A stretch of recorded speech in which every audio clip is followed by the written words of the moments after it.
Alright, so here we are. I've already gone ahead and logged into the Google Cloud Platform, and we're going to want to make sure that you have selected the correct project for your testing. Make sure you're not working on an actual live environment or anything where you might want to or be able to cause damage. Before I jump in and show you how to create a virtual machine and how to connect to it very quickly, I want to point out that there are some excellent getting started resources down here on the left. If this is your first time running a virtual machine, I would highly suggest reviewing some of these. They're pretty cool, and it can take you through a step-by-step set of instructions on using the Google Cloud Platform to do some pretty powerful stuff. For instance, if I click this Deploy a Hello World app, it'll take me through the steps required to create a project, connect with Google Cloud Shell, which we reviewed earlier, configure a deployment based on their project, and it goes on and actually takes you through a lot of cool stuff, and then even helps you clean it up at the end. So I think it's a pretty powerful resource, and especially if you're new, I would highly suggest checking these out. However, I want to show you this a little bit differently than any of these provided for. So I want to go in here and create our first virtual machine. So the way you navigate to the virtual machine area is going to be through the menu. First, you're going to want to click on the little dashes up here in the upper left-hand corner. Then go to Compute Engine, and you can click on VM Instances. VM stands for Virtual Machine and is a very common used acronym. Before we move on with this course, I do want to tell you some of the things we'll be doing will cost money. It won't cost much money, oftentimes only pennies. However, we can also get this for free if you have a new account with the Google Cloud Platform. I just enabled this account and I have a free trial. They give you $300 for 365 days. So I've already gone ahead and gotten that, but I have not activated it yet. So you'll notice that there will be a button up here if you haven't activated it. Go ahead and click on it and then click Activate, and then you can go ahead and use this free credit in your project and in this course. So let's go ahead and refresh. And we're at the same page we were before, and let's go ahead and create our first VM instance. If you haven't created any VM instances yet, this will be what your screen looks like. If you have, you'll be presented with a list of VM instances. Either way, what we're going to want to do here is click the Create button, or there might be a Create button located near the list. So I'll use this one right here, and we're immediately presented with some options. We can go ahead and create a new instance with all of the settings that we want and customize it to the exact specifications that we want. If you have a set of templates that you want to use, which we'll be getting into a little bit later, as that these are more related to things like Docker and Kubernetes, you could do that here. And later on, we'll also be diving into the marketplace where you can search for pre-made instances that have specific software stacks already installed on them so that you can jumpstart your development or your deployment. For instance, if what you want to do is set up a PHP server with WordPress on it, there's already something for that. However, we'll get into that later in the lab. So let's go back and create a new VM instance from scratch. I want to show you some of the unique things that are going on here in cloud computing in general, and also that are specific to the Google Cloud Platform. So let's give this a name. I'm going to call this Test Instance. I think it's really important to give your stuff good names so that you understand what it is. However, whatever name you like is fine. A lot of companies like to do things like planet names or characters from a Disney story. It's just kind of an old tradition. I'm going to keep it simple with Test Instance. As we talked a little bit about in the presentation before, the region is very important. There are several regions and then zones underneath those regions. It's important that you make sure that they have the capabilities that you want. US Central 1, Iowa, and then US Central 1A specifically is one of the more powerful areas that they have enabled. So I'm going to use that. Now, if you just want to take one of their pre-canned types, you can go ahead and select from this list, and there's quite a few things to select from. Here's your 96 CPU setup, and here is a higher memory version of it. This is basically the maxed out based on what we were talking about earlier.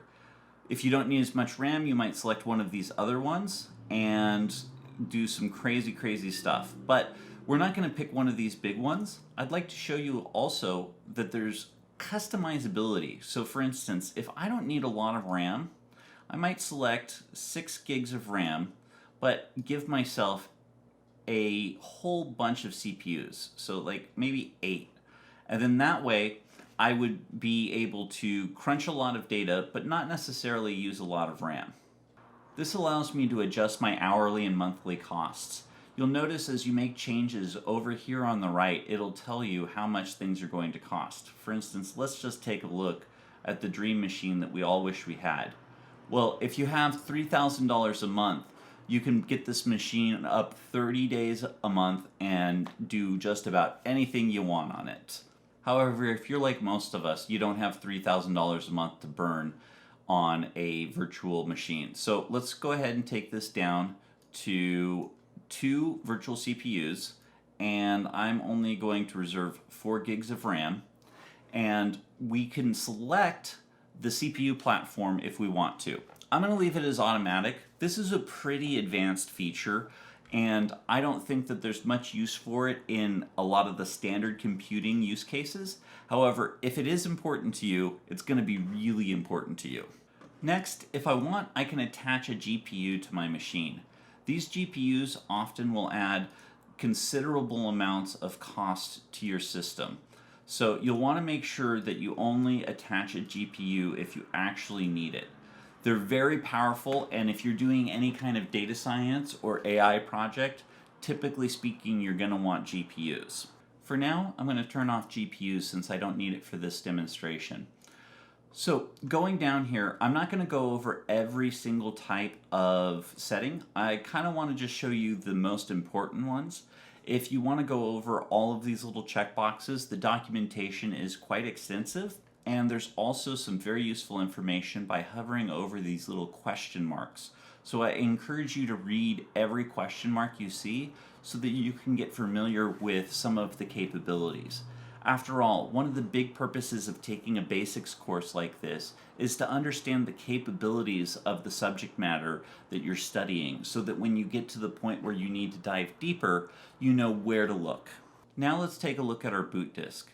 This is where you can select the operating system that you want to run. For instance, if you want to run Ubuntu, you can select from one of their many different versions that they have. There's also a lot of other Linux distributions. Some of these distributions are container optimized, and we'll be getting into those a little bit later. Others are Windows based and will require a licensing structure, so you can bring your own license in the cases of Windows, or you can purchase one for temporary usage from Google. They even have some deep learning images if you're going to be doing AI that set up things like TensorFlow, PyTorch, or Base M27. These things are pretty difficult to configure the first time, or even if you have done it before, they get pretty tedious in making sure that you get every little package installed and the correct version of each package. These are very useful for jumping in and playing around. So with all of that in mind, I'm going to just go ahead and select the default, which is Debian. You can also change the different types of boot disks. For instance, if you want something that's a little bit faster, you can go with an SSD. And if you think you're going to need more memory, you can change the amount.